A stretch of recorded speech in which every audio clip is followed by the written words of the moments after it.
Ever wish you could divide and conquer tasks in Jira, boosting team efficiency and collaboration? Let's jump right in.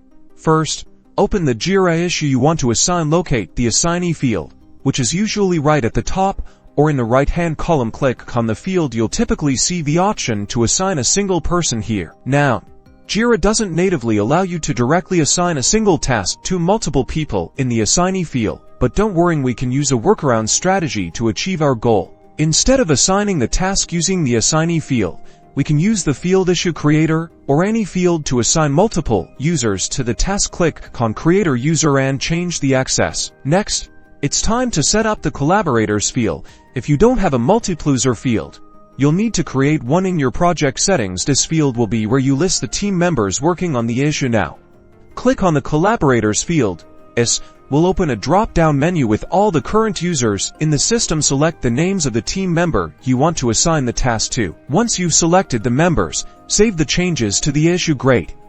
You've now effectively assigned the task to multiple team members. Remember that the primary assignee might still only be one person, but the Collaborators field clearly shows everyone involved. To further facilitate collaboration, use comments within the issue and mention at your team members to ensure everyone is informed of updates and who's responsible for what. This is the key to successful teamwork within Jira. You'll find this at the bottom of the issue page. See, by using the steps, you can maximize collaboration and productivity. Thanks for watching. Remember to like and subscribe for more Jira tips.